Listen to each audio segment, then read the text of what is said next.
دوه داسې شیان دي چې هغه په وجه باندې انسان اکثر په غلطه لارې باندې ځي. چې په هغه کې یو شیطانان دي او د هغه والا منصوبه سازي دی، او دویم د انسان نفس دی او د هغه نفس د روزانه په بنیاد باندې زیات شوي خواهشات دي. دغه دوه شیان داسې دي چې د انسان سیده لارې ته نه پرېږدي. مو انسانانو ته الله دوې لارې ښیلې دي، یوه سیده لار دی، بله کږه لار دی.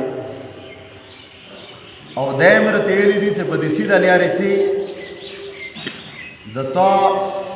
دغه فیدې دي، دا انعامونه دي او دا مزې دي. او دا یې راته ویلي دي چې په دې کږې لارې باندې چې دا د ګناهونو لار دی، دا د ګمراهي لار دی، او دی په بدلې کې بیا درته عذاب دی، تکلیف دی، د الله ناراضګي دی. د دوه خبرو نه انسانان خبر دي، خو بیا څه وجه دی چې هغه باوجود هم انسان په دې غلطې لارې ځي، په سیده لارې نه ځي. هغه څه شی دی چې هغه د انسان په دې باندې مجبور کړي چې هغه په دې غلطې لارې باندې روان کړي، سیده لارې ته یې نه پرېږدي. هغه وجه څه دی؟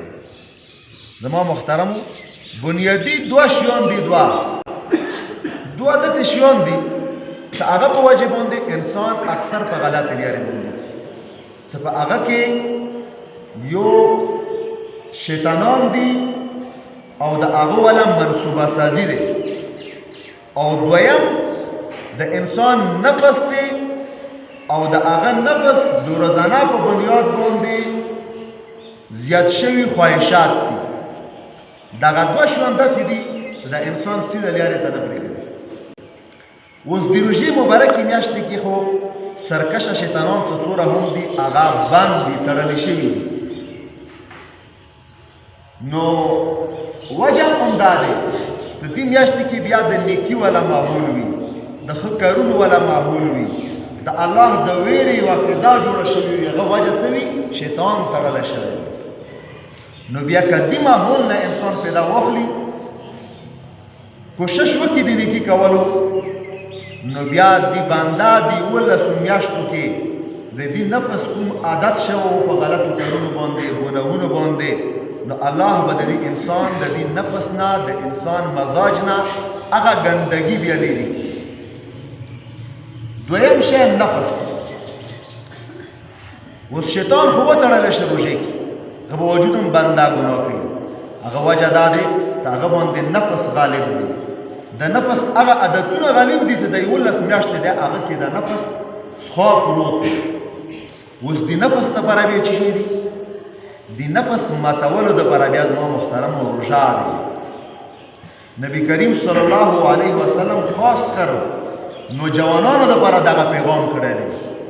نوجوانانو دپاره ځکه چې د ځوانان چې کوم دي د دوی نفس بیا لږ زورور وي په نسبت د نورو مشرانو. वो तो पर खुसूसी पैगाम दे नबी करीम सल्लल्लाहु अलैहि वसल्लम फरमाई से ए दोनों जवानों जमाता उस दिनों जवानों की खजिम शामिल दी, नौरानम शामिल दी, सिर्फ नौरान ना मुतलक तुमरा नौजवानों दी ورته یې چې اے نوجوانانو جماعت که تاسو کې څوک طاقت لري نو هغه د واده وکړي، ځکه چې دا واده چې کوم دی دا د انسان حفاظت دپاره مدد کوي او د انسان شرمګاه حفاظت ورسره کیږي. او دویمه خبره دا کوي چې که بیا تاسو کې څوک د واده طاقت نه لري، څه مسله دی، څه عذر دی، څه نوره مجبوري دی،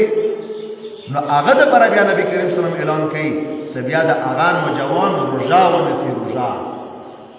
نو دغه روژه د ورسره دا هم فرمایي ځکه چې دا روژه د نفس د خواهشاتو ماتونکی دی. دغې روژې سره د انسانانو نفس ته بیا لګام ولګېږي، هغه کبوکي راشي. نو دغې روژې مبارکې میاشتې کې شیطان هم څه کله وتړلی شي، نفس تم کبوکه، نو لازمه خبره دی چې بیا به ته نیکي کې او د غلطې لارې نه بیا ته ځان ساتي. حضرت ابو امامه باهلي رضی الله تعالی عنه فرمایي هغه یې زما نبی کریم صلی الله علیه وسلم ته تپوس وکړه چې یا رسول الله ما ته داسې کار وښیه چې هغه فایدهمند وي نفع یې ورکړي نفع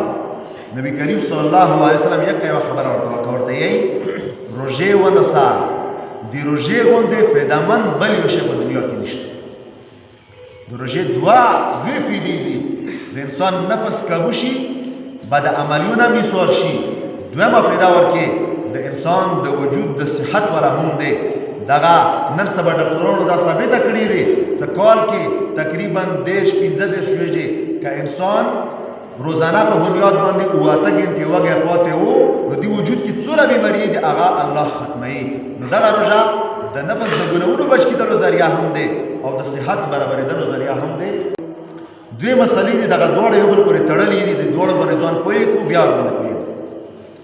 اوله مسله د زکات والا دی چې زکات په چا باندې واجب دی زکات دپاره یو نصاب دا دی که یو انسان څخه 9 تولې سونه یاستوي ورسره وي نو هغه باندې زکات شته دی هغه به زکات ورکوي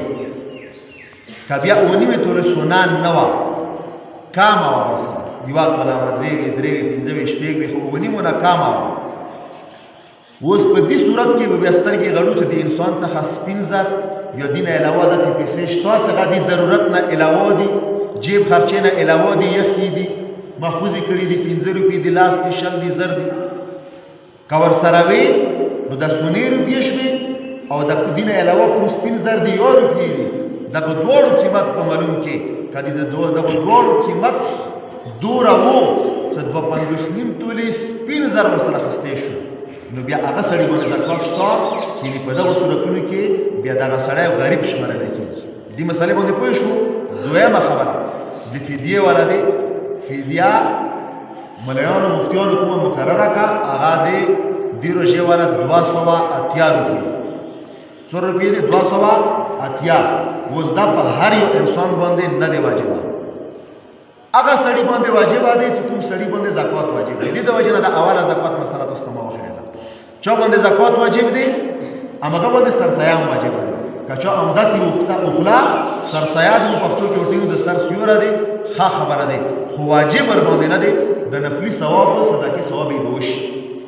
خبره یې پوه شو نو هر چا باندې واجبه نه دی دې کې بحثونو ضرورت هم نشته او که چا په خپلې مینې محبت وخوله نو د نفلي صدقې ثواب یې کېږي دعا